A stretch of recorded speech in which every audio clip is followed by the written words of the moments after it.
third presentation of this trio, and that's Ginny Smith. I'm going to welcome Ginny to address the group. And the title of her talk is Small Groups Make a Difference.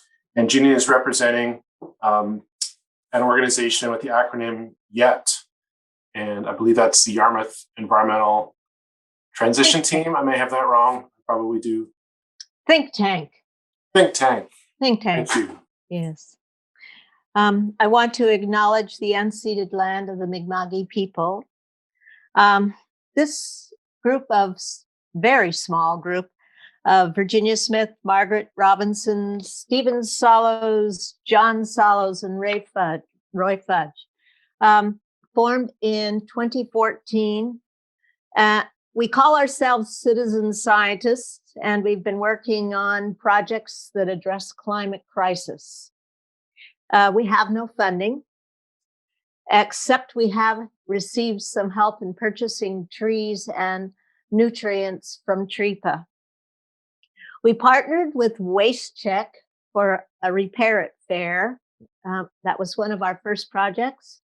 For this, we made bags for grocery stores sewn out of clean, used materials, pre-COVID.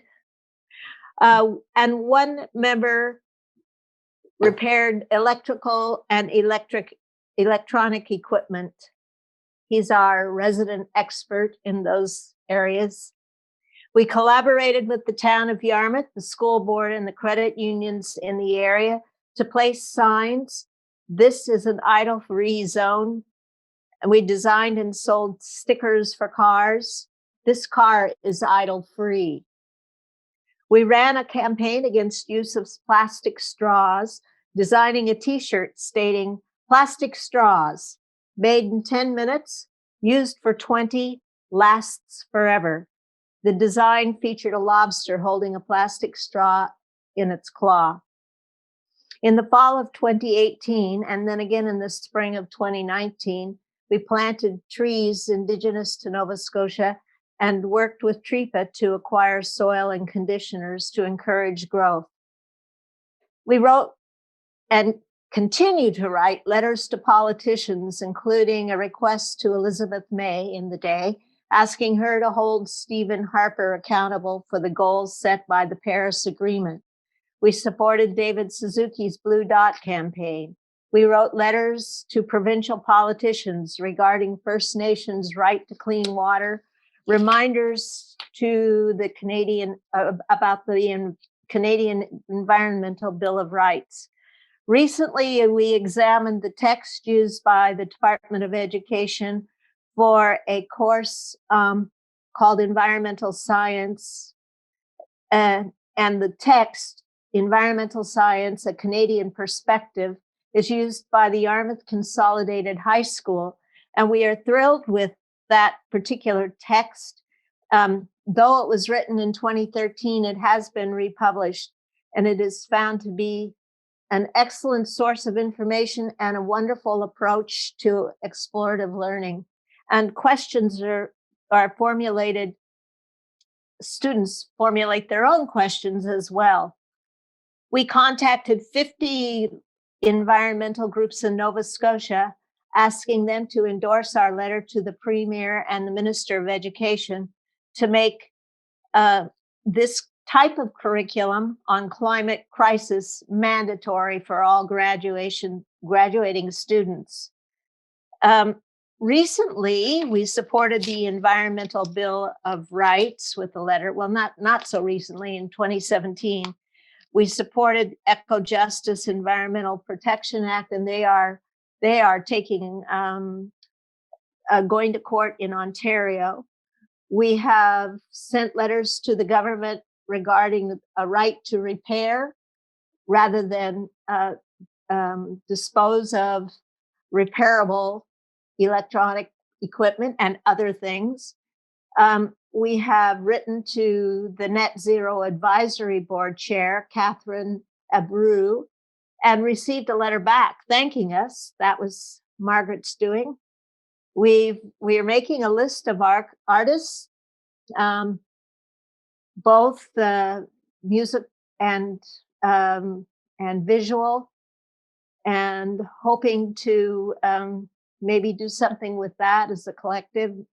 We are working on a letter to the Council of Canadians regarding the Peerage in Energy project in Goldsboro. That's an LNG project by an owner that actually is off the soil, but is located in British Columbia.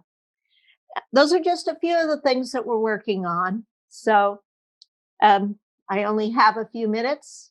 If there are any questions, I'd entertain them.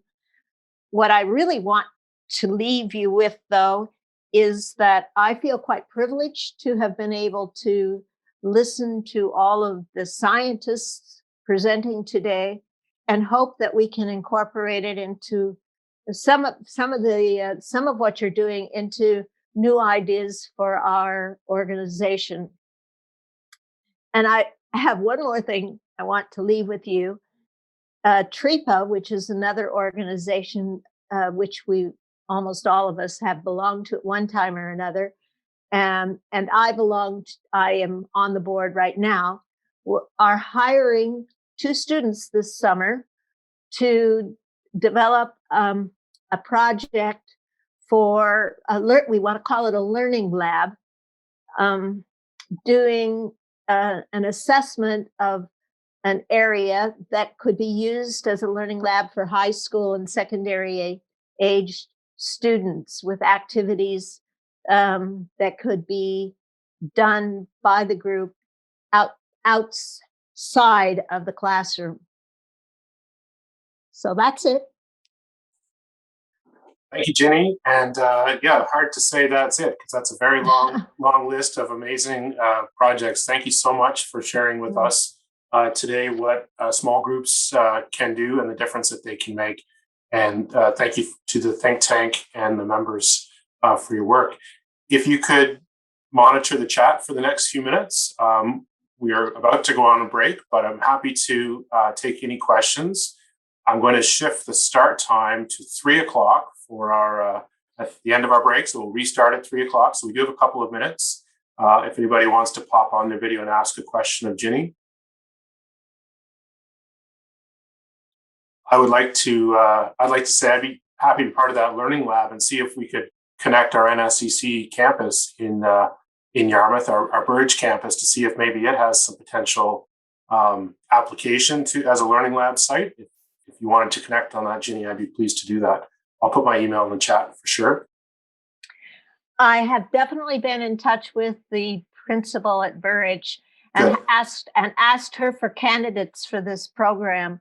And someone else asked me if we work with other groups. Oh yes, we do. But because of COVID and because of our restrictions, it's very difficult to involve other people. All of our meetings for the last year and a half have been by Zoom. Right. I can be contacted through my phone number, 902-643-2247. And of course, I have email, and it's very simple: virginiasmith@ns.simpatico.ca.